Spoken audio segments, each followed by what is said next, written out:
Before we dig into the discussion today, I feel some brief introductions are in order. Of course, we have Mayor Stoney, as you know, was the first African American Secretary of the Commonwealth, and he's been mayor for several years now. Several. I bet you they warn on you.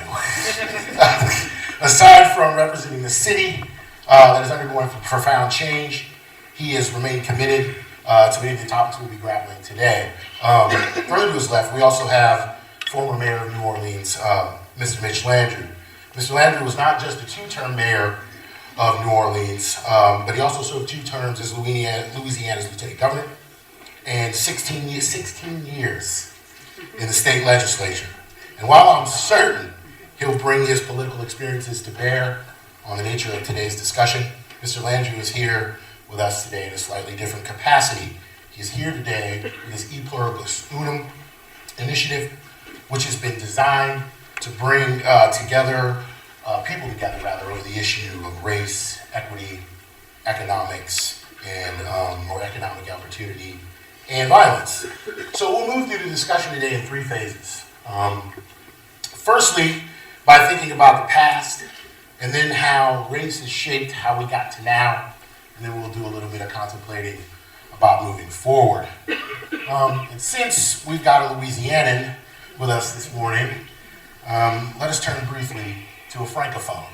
Right? In the early 19th century, the French diplomat and American tourist, Alexis de Tocqueville, made some deeply insightful observations about the United States of America, especially about race. In 1835's Democracy in America, he argued that America had 2 choices in terms of slavery. It might manumit its slaves and treat them with some degree of civility, or perpetuate their serfdom for as long as possible. And I think we all know that the United States chose the latter. And this perpetuation of serfdom outlasted the slave system itself. It found new life in the segregated system, and that segregated system has shaped the politics, of course, of the 21st century. On the 400th anniversary commemorating the first enslaved Africans that were brought to the United States, we've reached an inflection point. We are, in many ways, still struggling with Tocqueville's quandary. We know that Richmond and New Orleans were vital not to just slavery, but to the transatlantic slaving process. And in terms of slave trading, that history and the rise of racial apartheid is what brings us here today. So my first question, as the first and second leading largest centers for selling and buying enslaved Africans, how did the history shape these 2 cities? In terms of, and former Mayor Landrieu, since you're our guest, I'll let you start this off, right? How did slavery shape? That's how you treat your guests? Right. Yeah, absolutely. Enriching us. Right, yeah. That's like a charm for you. Yeah, we'll sacrificially land you up into the first question. I understand what back at you. Anyway, first of all, thank all of you for coming out this morning. Professor, thank you for agreeing to do this. I've been an admirer of your work, and I thank you. Thank you to the institution for having us. When I first met you, Mayor, he looked really young. His job was like weighing him down. No, but I've known you, Mayor, for a very, very long time, and it's not all the time when you get great mayors in your city, and when you have one, you ought to hang on to him. He's done a really, really good job. One of the things that you can feel when you walk into a town or a city, you can do this immediately because the city can't hide. You can see the city through the people's faces. People are either hopeful, or they're despondent, they're optimistic, or they're not. They feel like things are going great, or they don't. And you can actually feel it on the ride in from the airport. And if the city feels like it's a city that's growing and a city that's ascendant. And May, you've done a really good job, and I appreciate you being there. He and I have been in touch a lot over the last couple of years. I was a president of the United States Conference of Mayors. And you know, when you do that, when all the new mayors come in, you look at the folks who are going to be rising stars and who are going to do great stuff, and you can pick it out right away. So I commend you for your work, and I thank you for having me here.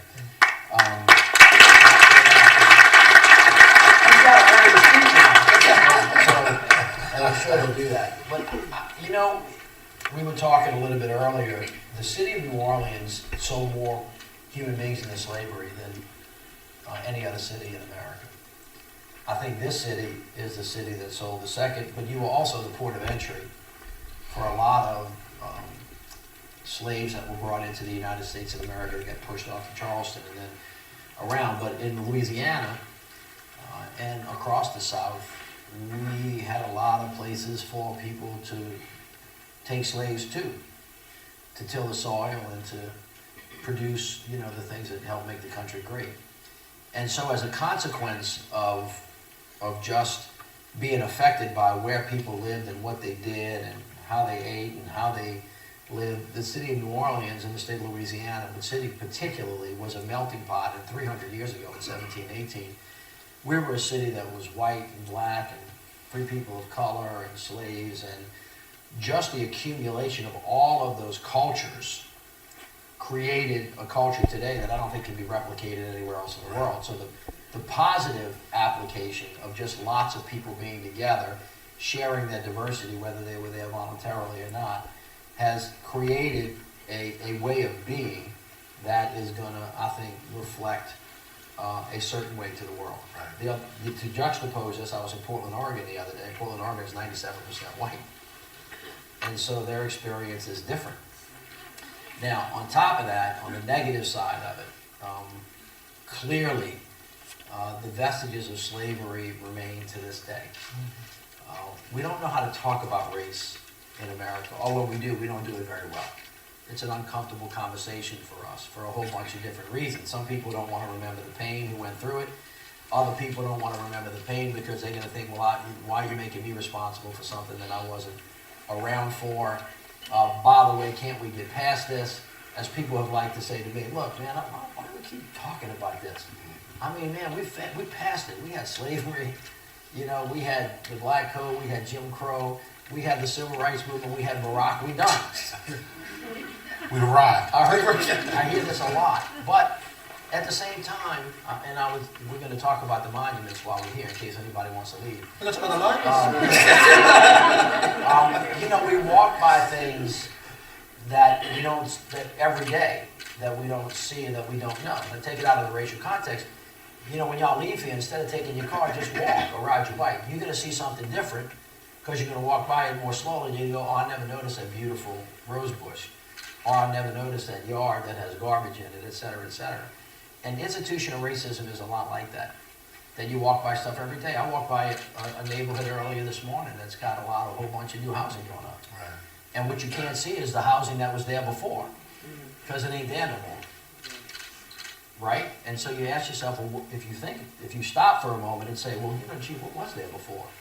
And that nice highway that you have running through your beautiful new place that's getting ready for a future economy, well, what was there before that? All that kind of stuff you don't see and you don't know. But if you go back and you start peeling it apart and looking at it and beginning to understand what your real history was, how we got where we got, there's some unpleasant things that you learn about who you are. And the truth of the matter is not a lot of people have been challenged to actually look at it. And so schools are the way they are for a reason.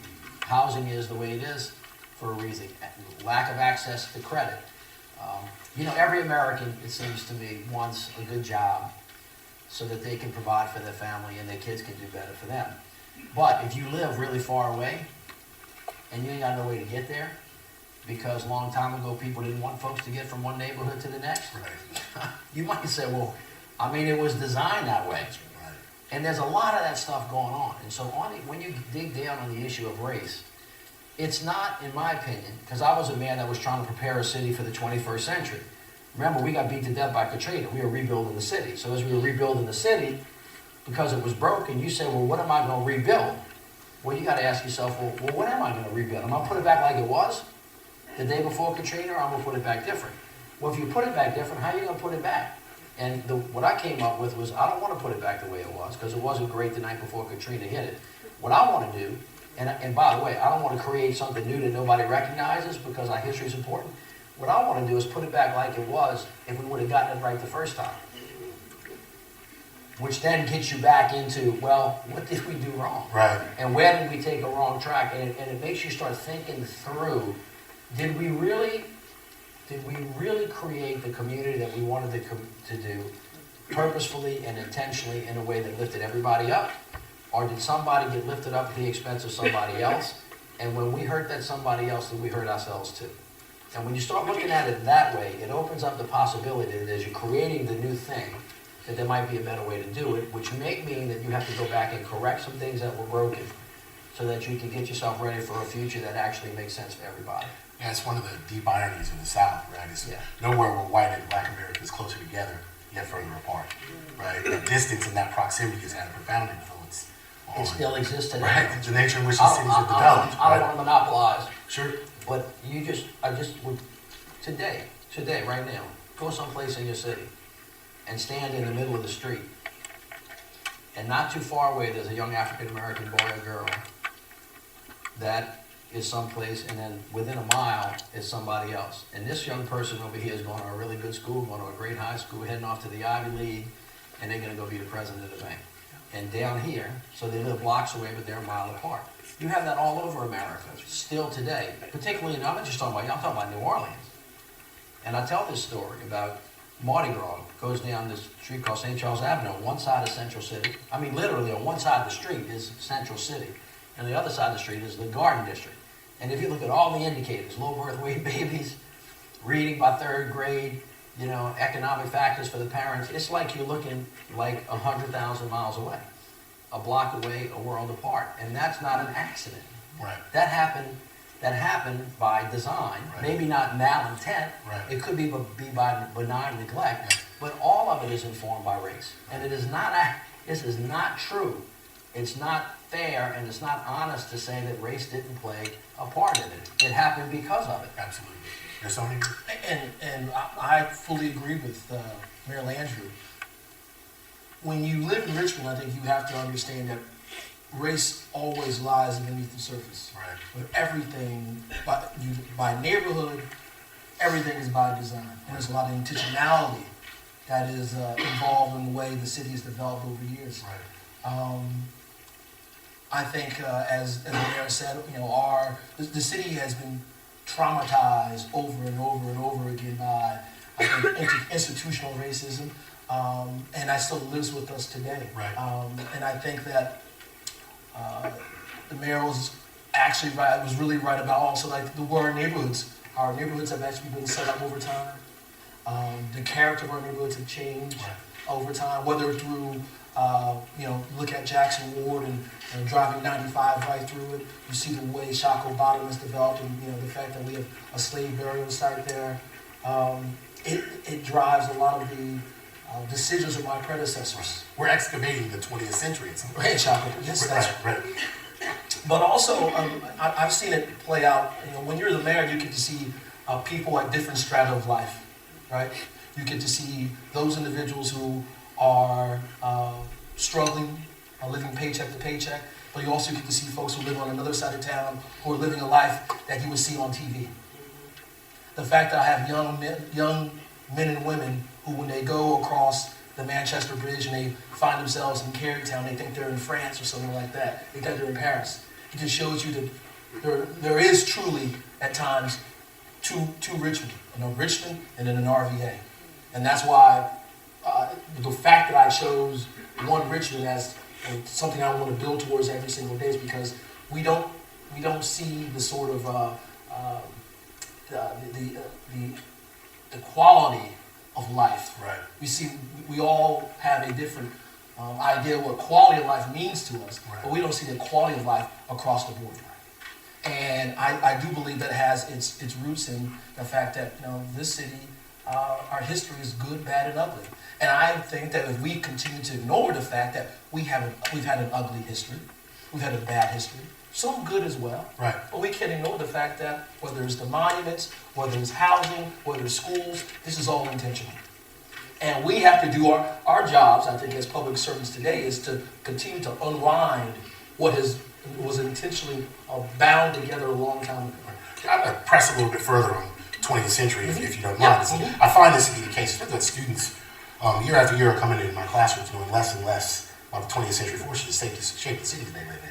Right? A lot of times we romanticize about the good portions of segregation. I think it's like neighborhoods were toxic in many instances, suffered from systematic neglect. Jackson Ward had upwards of 8 dumps, right, in it. At the height, this modern sewage systems out in Church Hill. until the 1960s. How do you think that those types of structural, economic, and public policy issues shape what you inherited as mayors in the 20th century? We like to leapfrog the 20th century to think about what's wrong with southern cities to get to slavery, at the expense of talking about Jim Crow segregation and how segregation had a profound influence on what cities did and did not become by the time y'all became mayors. Let me take a look at that. A couple things. First of all, obviously Virginia occupies a very special place in the history of the country, both positively and negatively. But this is an adored state, and this is a great city. But what the mayor described when he was talking before about one neighborhood versus another, in every city that I have been in these travels, literally every one, when we talk to individuals, they always speak in these terms. We live on this side of the lake, they live on that side of the lake. We live on this side of the interstate, they live on that side. They live on that side of the river. It's mostly railroad tracks, by the way, if you get into the rural areas. And by the way, to the white people in here, this whole notion out there that's, I'm sorry to everybody in the is that... You can be direct as okay. What we're talking about... I'm the spirit of Jim Crow. Is that this notion that gets into our heads that you listen to, like urban is black and rural is white. Everybody feels that, like everybody on TV like now. If you listen to TV commentators, like right now somebody's got you thinking like Muslim is terrorist and Mexican is rapist and black is criminal.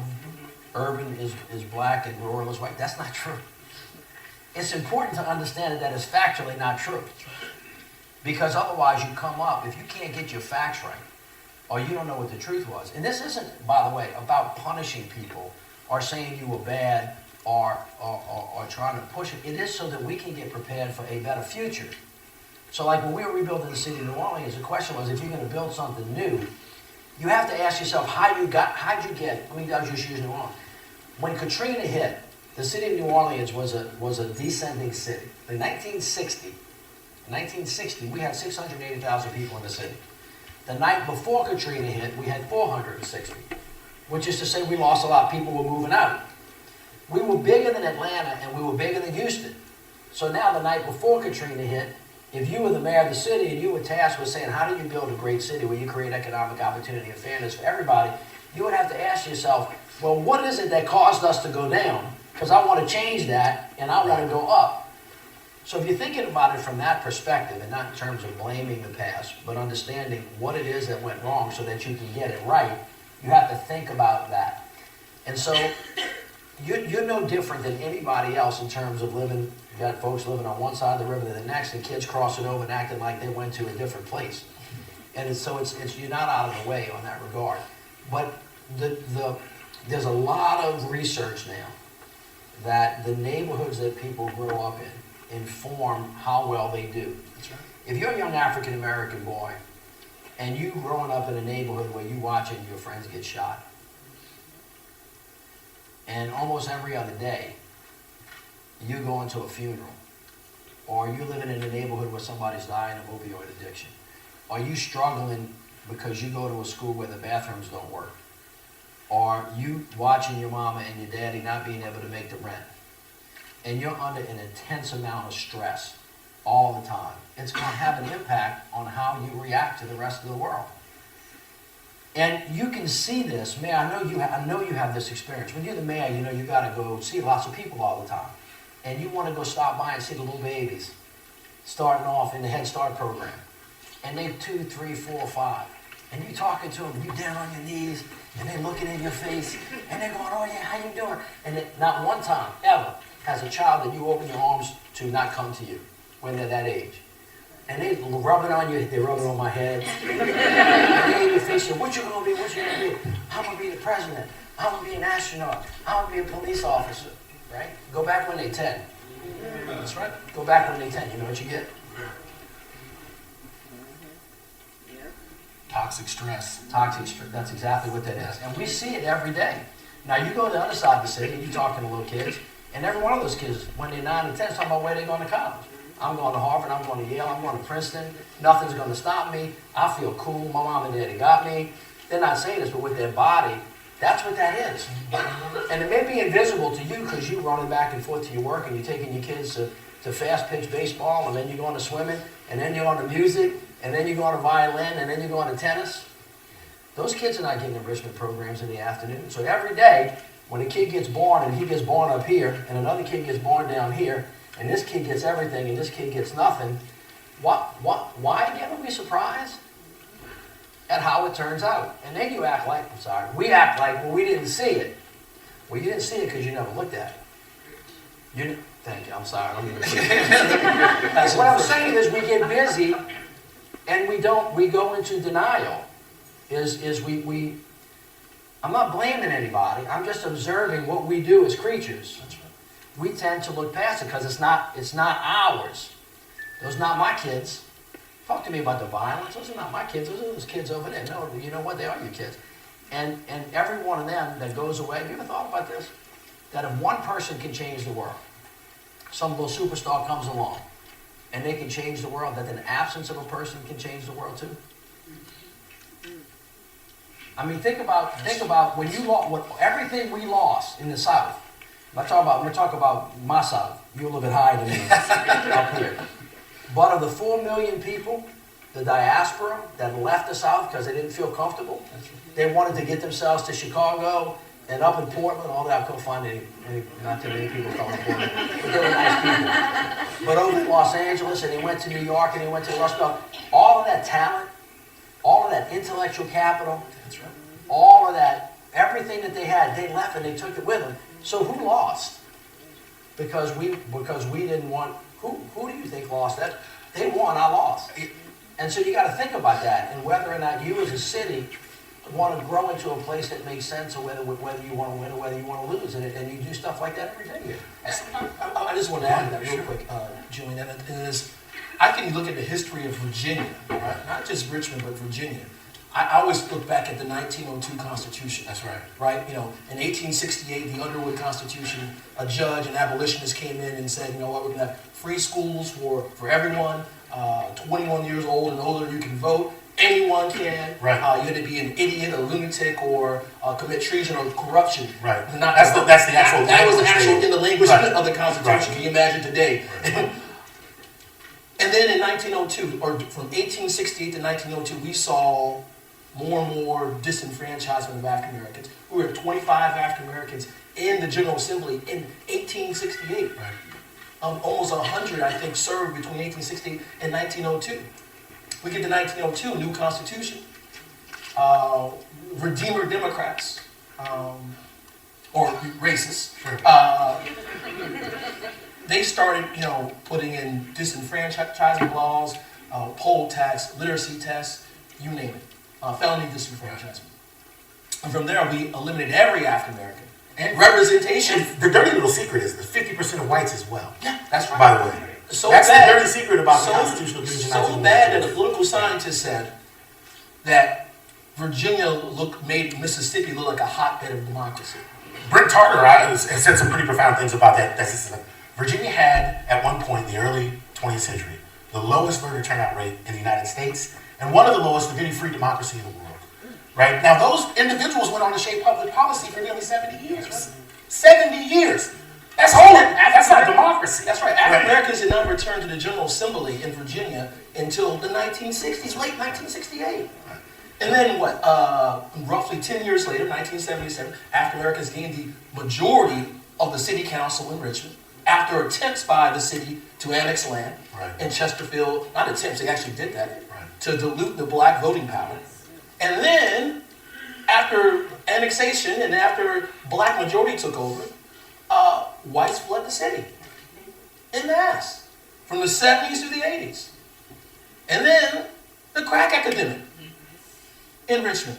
So you saw a full deterioration of the black community and the city. It wasn't just us. It was other localities around the country that also experienced this. But we had murder rates in the hundreds.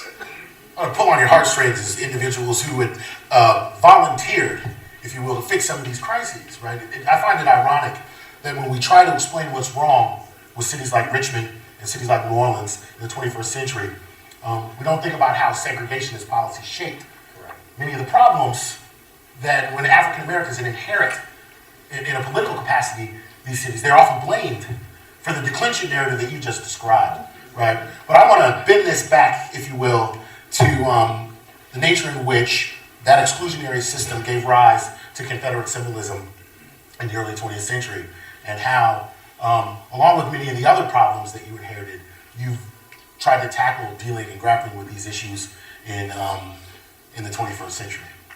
You want me to let me go first to ease into this. So a couple things. First of all, sometimes when I'm sitting with a Caucasian and they would listen to a person of color just go through the colloquy that the mayor just went to, and you say, "What do you hear?" They go, "There we go again, just blaming, and talking about how they were treated unfairly." I said, "Well, let me tell you how I hear it. Besides the fact that the mayor's right, and it was unfair, and it was unjust, and it was not right. My question to that person is, how much different do you think it would have been? And how much better would we have been today if we would have had everybody who had been leading at that time still putting everything in the pot so we could all take out of it? What are we losing? What am I losing as a white person?" So this isn't about being unjust and unfair. The question is, how can we as a community take advantage of the values that every other human being brings to us, irrespective of race, creed, color? So I just use my friend Wynton Marsalis. I wish Wynton was playing his horn in New Orleans, but he ain't. And I wish Louis Armstrong played his horn. You know why they left? Because it was uncomfortable. Right. Same reason why in Oregon, I'm talking to my friends, I love Oregon in case anybody's listening, but in 1859, they actually had an admonition in their constitution which prohibited black people from being in Oregon. Till 1927. That might be a reason why they're not that many black people there. If you think about it. So a brilliant young man, who I'm not embarrassed, said something yesterday that was very poignant to me. He said, "We created things with regard to race. So you can't fix things without regard to race." And that's the difference, my folks, between equality and equity. And so as we think about how to do this, it's not just about being just and fair, which we should be, because everybody in America, everybody, take this back for all my historians, they want to always take me back to the cornerstone of the Constitution. Got to interpret that Constitution literally, as though nothing changed. Everybody in America comes to the table of democracy as equals. That's the aspiration. And if you start there, the only place you can end is everybody got a fair shot and equal opportunity, and you can't judge people based on race, creed, color, sexuality, blah, blah, blah. You can judge people by their behavior. So as you think about that, if you believe what it is that I just said, and I think I'm right in reciting what the ideal of the Constitution was, and you're rebuilding, now this is just me, because every city's different, and I don't mean to tell Richmond what to do in your public spaces, because your public spaces are different from our public spaces. Our communities are different. The city of New Orleans happens to own the space where the monuments are. That may or may not be true here. You got different kind of stuff than we have. But here's just was my thinking about this. As I was rebuilding the city, that got completely destroyed. All of our schools got beat to death. Our hospitals got beat to death. Our playgrounds, our libraries. So we were rebuilding everything. And when we were rebuilding it, just aesthetically, we were thinking, well, how are we going to put it back? What's it going to look like? And it makes you start looking at the city, because your public spaces speak to who you are. They just do. Whether you want to hear them when you're driving by them, you look at a piece of public art or a piece of public sculpture, and it says something about who you are. Now, you can interpret what it says, but it says something. It's intended to say something. It's put up for the purpose of saying something, especially monuments and statues. That's why they were put up. They were either put up as reverence or they were put up as remembrance. So as we're building the city of New Orleans, and I'm building a 21st century city, so that young African-American boys and girls and white boys and girls can live together and enjoy themselves and to prepare ourselves for the 21st century and do it in a way where diversity is a strength and not a weakness, all of a sudden we got a statue of Robert E. Lee on a circle right in the middle of the city in the most prominent space. And when my friend, he's my friend, hit me in the side of the head, I mean, literally, he said, "You know how your mama does when you're out of the way?" And so I said, "Have you ever thought about taking that down?" And I said, "Why would I do that?" He goes, "Well, do you know how it got up?" I was ignorant. No, I don't know how it got up. I drive by it every day. I don't think about it. Do you know who put it up? No, I don't know who put it up. Do you know why it got put up? No, I don't know that either. So now I'm the mayor of the city, and I'm ignorant. He just told me you're ignorant. That's what he did by asking me those questions. He wasn't telling me I was stupid. He was telling me I was unknowing. And then he asked me a thing that a friend asked people. He said, "Well, would you think about it?" Well, what do you tell a friend? No, I'm not thinking about it, leave? No, I'll think about it. He goes, no, no, no. Well, you think about it from my perspective.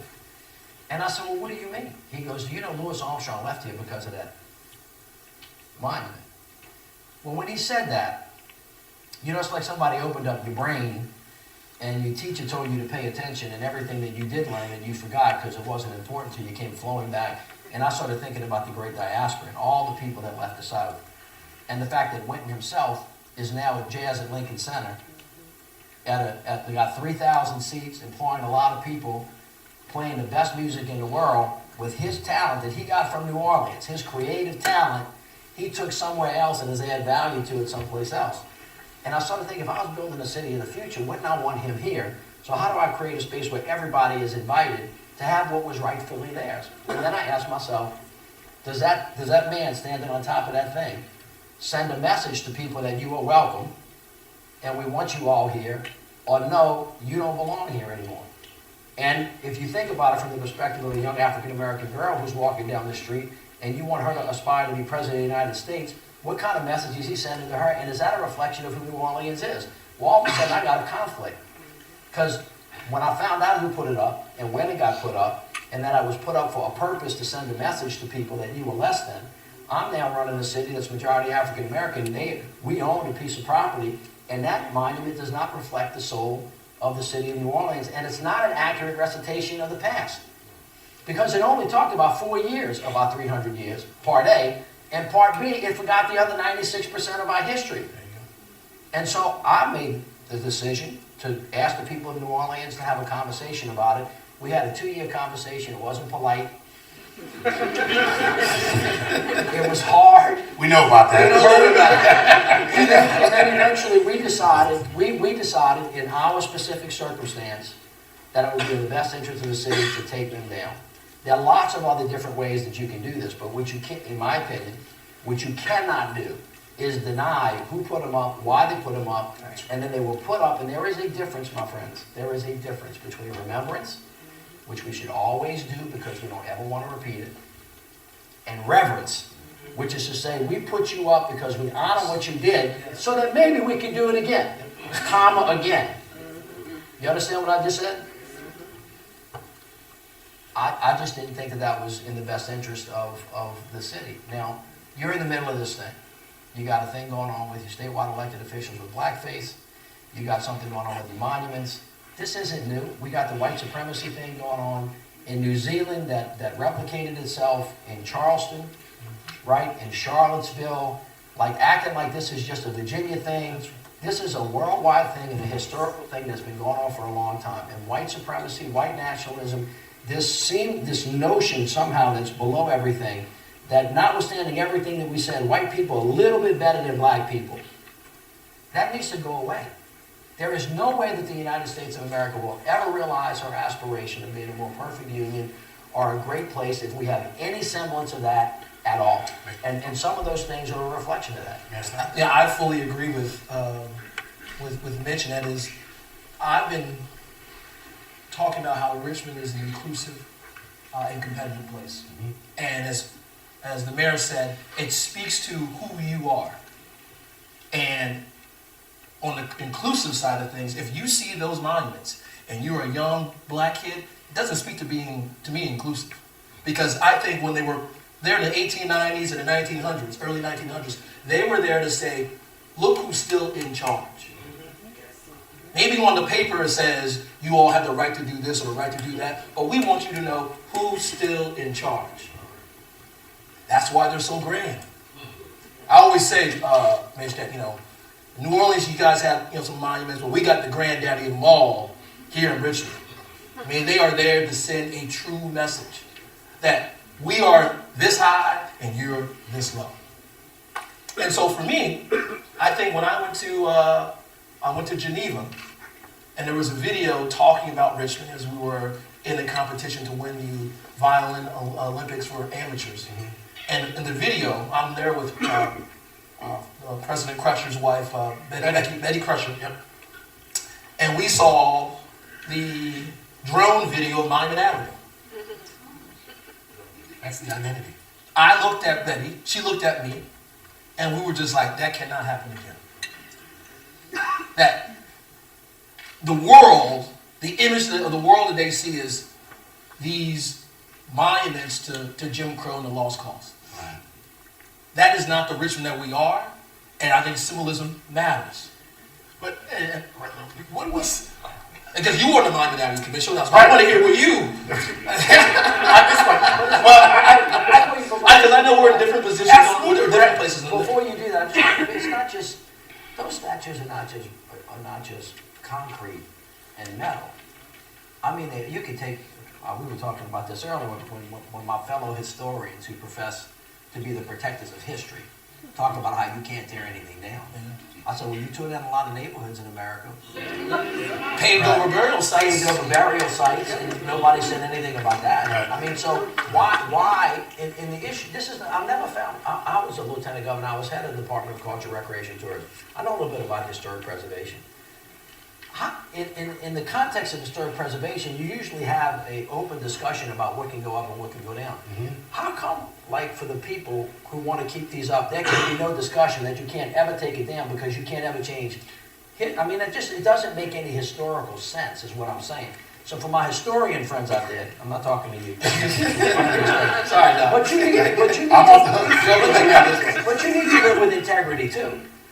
And historians are subject to constructive criticism about the way, and by the way, if you're going to take responsibility for curating our history, curate all of our history.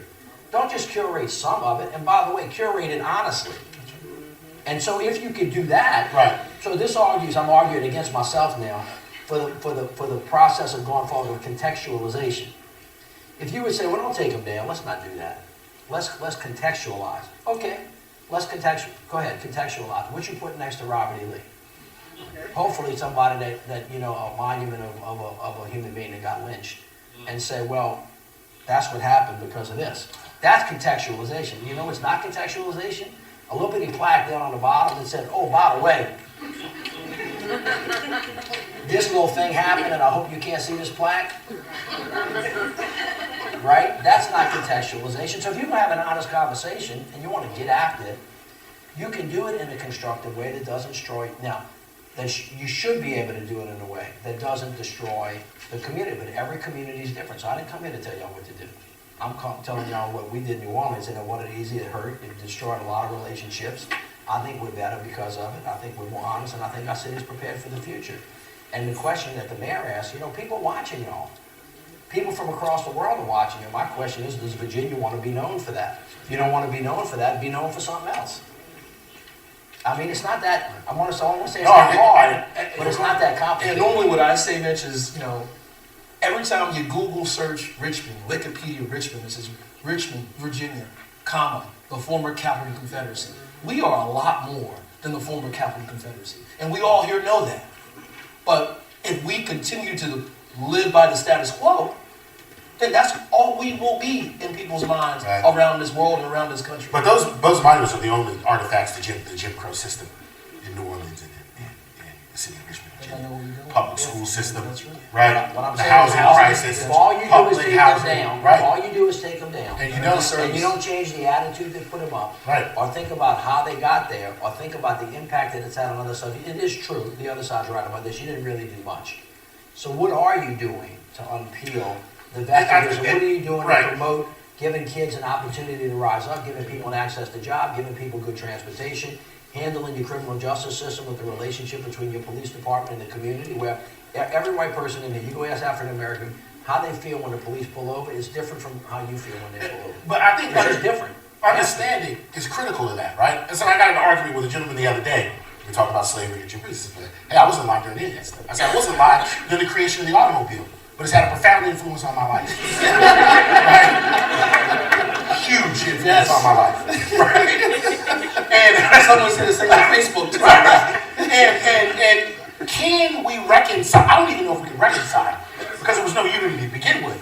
But I think recognition is critical to moving this conversation forward to getting exactly what you just articulated. And that, in some ways, I think understanding and weeding through the misinformation is something that's going to be critical to us thinking about how to look forward. So how do we carry this forward? And how do we have discussions in an area of characterized by incivility on something that's touching his race in a manner that demystifies and declowns, if you will, the nature in which these caustic discussions have in some ways eroded the fabric of who we are as Americans. We're trying to, first of all, we don't know how to do that. We don't know the answer to that question. We do know this, that we have to find a way. We have got to figure out a way how to talk to each other in a constructive and thoughtful way. You know, I said that the most 6 important words in the English language are I am sorry and I forgive you. Now the problem is, first of all, it's really hard for all of us. I don't know about y'all. My wife tells me it's really hard for me to say I'm sorry. I don't know if you ladies have had that experience, but and then it's equally hard for another person to say I forgive you. I mean, it sounds like such a simple thing, but it's really hard for us to do because it all gets wrapped up in what's my personal responsibility, what's my historical. How do we do that? There has to be and I forgive you on the other side of it. So to my African American friends that are white people, you're really afraid that if they say I'm sorry, there's never ever going to be I forgive you. Like we can't ever get to the other thing because there's all kinds of stuff wrapped up in this and trauma. So we have to figure out, and this is a question we just have to ask, how can we talk about this? Well, we talk about it a certain way that makes me feel uncomfortable. Well, when you deny that certain things happen, that makes me feel uncomfortable. Well, if I say this, you're going to take my house and my car. No, I don't want your house and your car, but I would like an investment in my school. So this whole concept of reparations is coming up now. What does that look like? What does that mean? What really is it? And when one person uses that word, another person hears it a different way, what is that? We have to create ourselves in each of our communities a comfortable place for people to have hard discussions where we can be soft on the people and hard on the problem. We're going to have to construct it ourselves.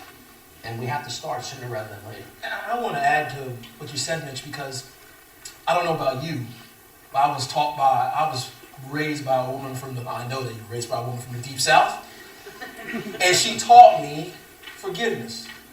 And sometimes I think, especially people who look like me, we are quick to forgive before even hearing the words, I'm sorry. Because when I forgive you, I'm also expecting actions as well. Because if you continue to repeat the same behavior, which you probably heard before in your household, then are you really sorry? Right? And that's what I'm asking for from leaders, even my own party, right? I will forgive you, particularly if you atone to what you said that you did was wrong. However, I do expect action after that. I do expect investing in our schools. I do expect investing in housing. I do expect, working on criminal justice reform. Right. But I need to see action along with that. If I'm going to give you forgiveness, I want the exchange to be some action as well. And I think for a long time, decades now, we have just been saying I'm sorry without getting any action in return. And recognition, by the way. Yeah. And I think a lot of the things that have happened in recent years would be a punchline. If this country had actually done something meaningful about its tortured racial history. Yeah. I think that's fair. I do think, though, that this can get very personal. One thing we tried to do in New Orleans as a process, we borrowed from the William Winter Institute. William Winter used to be the governor of Mississippi a long time ago. And he started an Institute of Racial Reconciliation. He conceptualized something called the Welcome Table, which was modeled after the reconciliation work in South Africa. And it was real, like my mama would say, elbow grease. And they would take about 20 people, African Americans, whites, Hispanics, and say, you guys are a group. For the next year, y'all are going to get to know each other really well, and y'all are going to meet around the table, open table, and y'all are going to talk, get to know each other. So we did this in a whole bunch. So we had 600 people in the city meeting on their own schedules. And over a year, well, you know what happened. They got to really know each other. Right. So this one guy, I'm not going to call him out, was a photographer, African American, and he used to mentor young African American boys. And an older white man wanted in with that and wanted to help him. And the African American photographer said, oh no, these little black kids, they're not going to listen to you. You're an old white man. Well, you know what children do. Children receive love, and unless they're taught by their parents to be hateful, they're open-hearted. They fell in love with this guy. And for a minute, it really threatened the older African American man because he had something, and he had a minute letting it go. By the time it finished, they were best friends. All these kids loved them. They loved the kids. And what we found out was love transcends everything. Mm-hmm. Now, children, y'all know this. This is racism is a learned thing. It's not genetic. Right. Now, we may be open and susceptible to it, all of it, but it's learning. You learn it from your parents.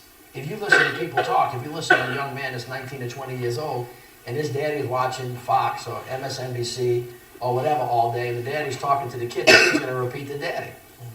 That's exactly what happens. And so now, if you want to interrupt that, you have to interrupt it and change it, but you have to be intentional and purposeful, and you have to recognize what words work and which words don't. And I think as we knit that together over time, as we keep doing this over and over and over again, we're going to get a lot better at it.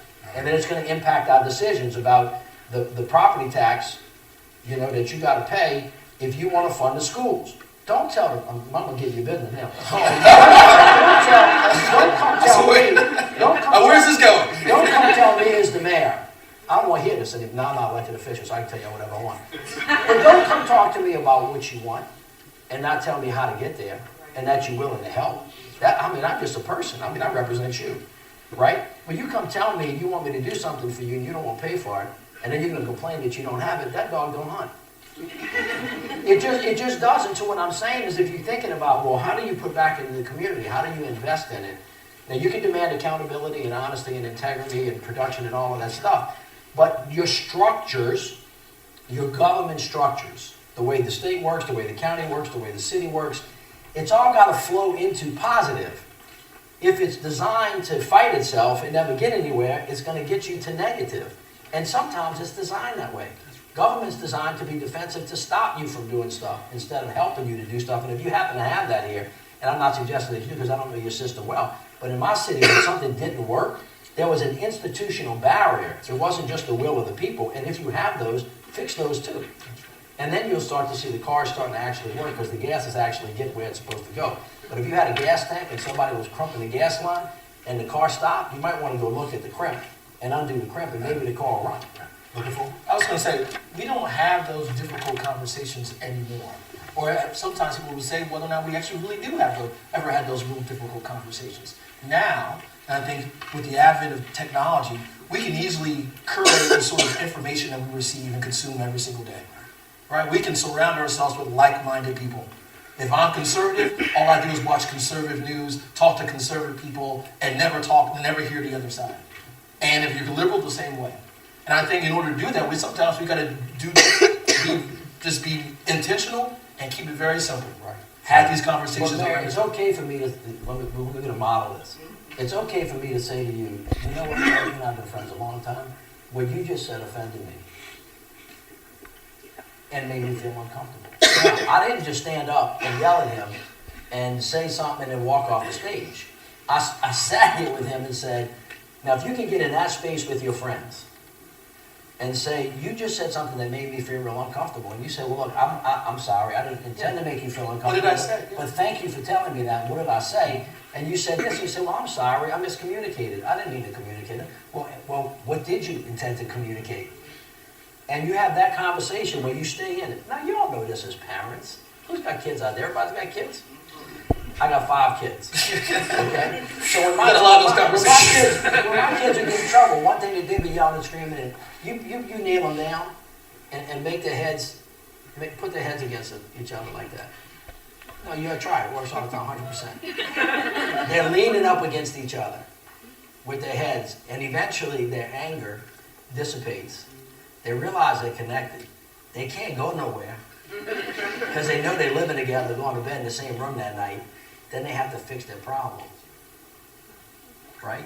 Now, adults, we use whatever it is that we have to walk away, isolate ourselves. I don't need to talk to them. I'm going to turn on my own TV station, and I can yell at you from a distance because there's no personal consequence. We have to stop doing that. We got to get, as Brian Stevenson would say, we got to get proximate with each other again, and we have to be able to be uncomfortable because neither of us are all right. None of us are all right, and neither of us are all right. Y'all understand the difference between what I just said? And so why are we going to continue to live in this agony? Aren't you uncomfortable in this country right now? I mean, forget about what your politics is. Forget about whoever you find, whoever you're against. Isn't it weird to you that in America, we're stronger and faster and better, and we got more money, and we got more opportunity, and our military is 12 times bigger than everybody else's? And in this day and age, when we ought to be lapping the rest of the world, We're spending so much time and anxiety and frustration. We're wasting a lot of time. We're burning a lot of daylight. We're using a lot of oxygen and not getting that far. Aren't you just tired of that? And if you're tired of it, why don't you spend just a little time trying to fix it? It's not that I mean, you don't need a PhD. Not sorry. You don't need a PhD. I don't want to dismiss your degree. He's teaching, by the way, as well. He's teaching. I don't have tenure. I'm not a politician. But what I'm saying is there's common sense that I think some of us, we kind of hide behind, oh, I really don't know. Oh, I really did. Well, you know. You know. You know, you feel it, you understand it. And the question is, will you step to it? Will you give him permission to step to it? Are you going to crucify him for telling you something that you don't want to hear? Don't do that. That's not good for you. Let him tell you something that you don't want to hear. That's why you elected him. You elected him to do the hard thing. I want to elect somebody that's courageous, who's going to do the hard thing. And as soon as they get courage to do the hard thing, you kick their behind out because they told you something that you didn't want to hear. That's just true. The man disagreed with me. Well, he disagreed with me because he knows more than you do. He's got more knowledge than you do. He's Back to the PhD. Thank you. What I'm saying is, give your leaders, either you lead or give your leaders room to do the hard things. And take us where we have to go, not where we need to go. And then things will get better.